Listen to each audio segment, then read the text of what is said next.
tiene un pasivo no corriente. Cuando dice pasivo no corriente es porque todo esto está a largo plazo. Tiene cuentas y documentos por pagar, 2.000. Tiene una hipoteca con el Banco de Vivienda, 5.500. Con el Banco Agrícola, un préstamo prendario, 4.000. Con el Citi, una línea de crédito, 2.500. Y además tiene emisión de bonos. Ok. ¿Cuáles son los costos o las tasas de intereses o los costos de capital por tener esas cuentas? En cuentas y documentos por pagar tiene un costo del 6%, ¿verdad? Es decir, cada vez que pagamos unas cuentas y documentos por pagar hay que pagar esa tasa de interés. La vivienda un 7.50% tasa de interés. Banco Agrícola, ¿verdad? Banco Agrícola un 8%. El Citi un 7.75%.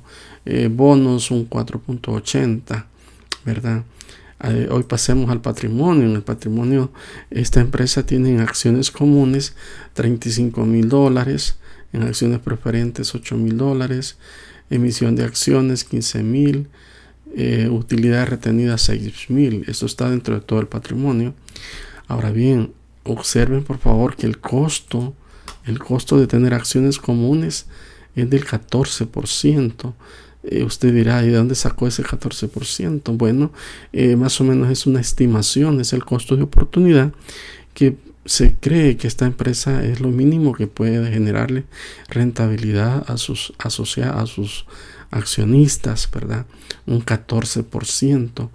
Porque si no, el accionista dice, bueno, realmente si me van a dar un 6, un 7, no sé, mejor constituye un depósito a plazo y se va por otro lado. Entonces mejor le dicen acá, no, mire, más o menos el costo de capital por sus acciones van a dar un 14%, y si tenemos acciones preferentes un 12%. La emisión de acciones cotizables en la bolsa de valores un 6.75%, y estas utilidades retenidas el 14%. Como ustedes pueden observar, hay una cantidad de costos, los cuales nosotros, bueno, decimos, ¿y cuál es el costo de capital de esta empresa? ¿Verdad? Para partir pues de ahí y que todas nuestras inversiones en los activos generen una rentabilidad superior al costo en general de esta empresa. El paso siguiente es que estos valores que están acá divididos entre 80,000 tienen un peso, y por eso aquí está la palabra peso, ¿verdad? Es decir, el valor individual, la parte esta se divide entre el 80,000, 5.500 entre 80,000, 2.500 entre 80,000, 2.000 entre 80,000, 35,000 entre 80,000, 8,000 entre 80,000, 15,000 entre 80,000, 6,000 entre 80,000, y nos va dando el peso que tiene dentro de esta estructura, dentro de los 80. Cuentas y documentos por pagar ocupa un porcentaje del 2.50% del total de los 80, ¿verdad? Estos 2.000. Esta cantidad ocupa el 6.88, 4.000 ocupa el 5%, 2.500 ocupa el 3.13, los 2.000 ocupa el 2.50, las acciones comunes ocupa el 43.75%, las acciones preferentes ocupa el 10%, la emisión de acciones ocupa el 18.75% y las utilidades retenidas el 7.50%. Entonces sumamos el monto y sumamos los pesos, el peso que tiene cada unidad de esta entre los 80, ¿verdad? Ojo con esto, debemos tener los montos, el peso y el costo de cada una. ¿Para qué? Para que podamos aplicar la fórmula WACC. O sea, esta es una herramienta que se llama ya en español, ¿verdad? Y traducido del inglés, el costo promedio ponderado de capital.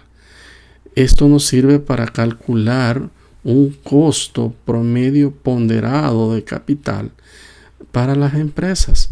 Esta es una metodología muy bonita, ¿verdad? Entonces, aquí pues vamos encontrando, ¿verdad? El WACC es igual al porcentaje del pasivo no corriente, ¿verdad?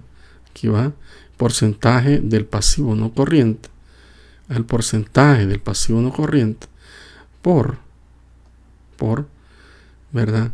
El capital, la K es capital del pasivo no corriente por 1 menos T, ¿verdad? Que es la tasa, 1 menos T, más el porcentaje de patrimonio, ¿verdad?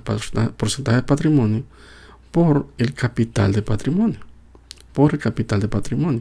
¿verdad? Entonces, esta es la fórmula para encontrar el WACC, es decir, el costo promedio ponderado de capital. Ok, por eso es que yo me incliné mejor a hacerlo así de la forma práctica y después verlo en la parte teórica. Entonces, esta fórmula, para verlo lo más sencillo posible, está aquí ya definida. Vea, por favor. Listos. Pongamos ahí, pues, atención. Dice monto, peso, costo. Es una réplica del cuadro que está ahí arriba, ¿verdad? Es una réplica prácticamente. Es una réplica de esto. ¿Ok? Es más, lo podíamos haber hecho acá, ¿verdad? Pero para explicación de esta fórmula, lo traemos para acá. Entonces, ¿qué es lo que nos está pidiendo acá? Mire, multiplicar los porcentajes, ¿verdad? Los porcentajes. ¿Cuáles porcentajes? Los porcentajes de costo, ¿verdad? Del costo por el pasivo no corriente, ¿verdad? Entonces, aquí están los costos, ¿verdad? Ajá. Vamos a ver, costo 6% por los $2,000, ¿verdad?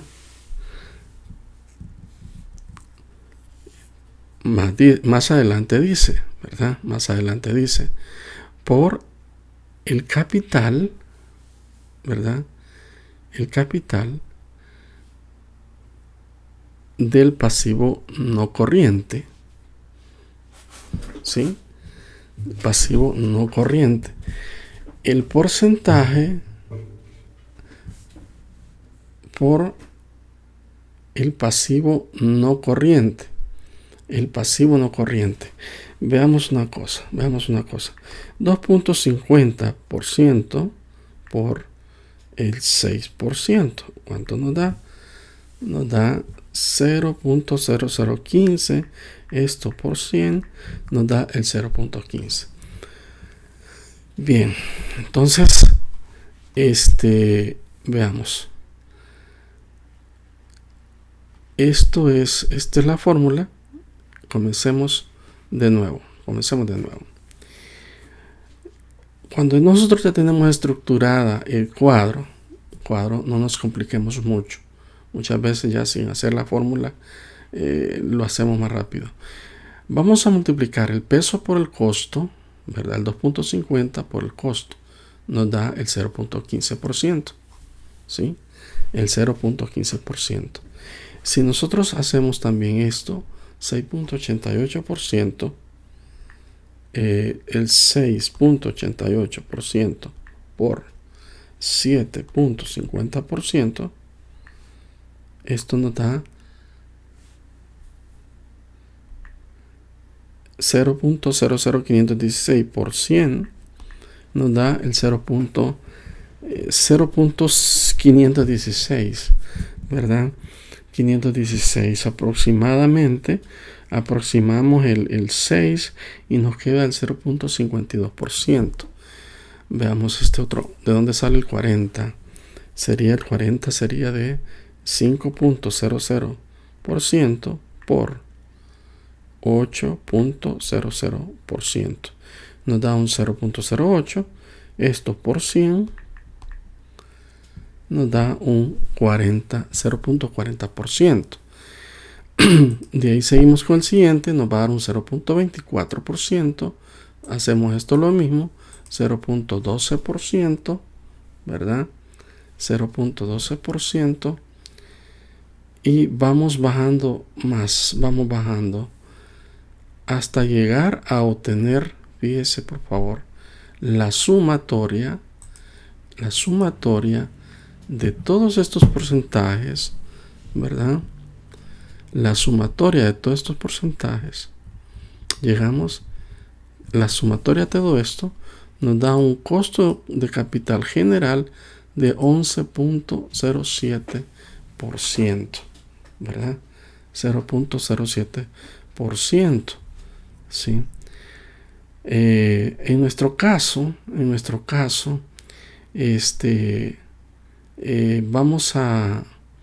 vamos a definir de que ya a estos valores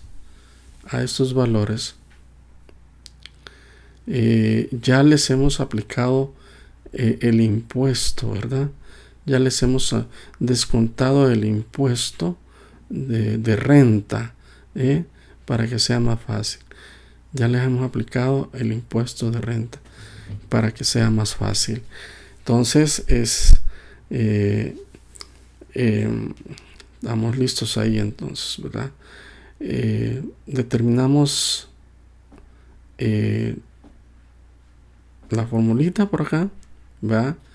Y además sumamos, esta es la parte que corresponde al pasivo no corriente y esta es la parte que corresponde al patrimonio, ¿verdad?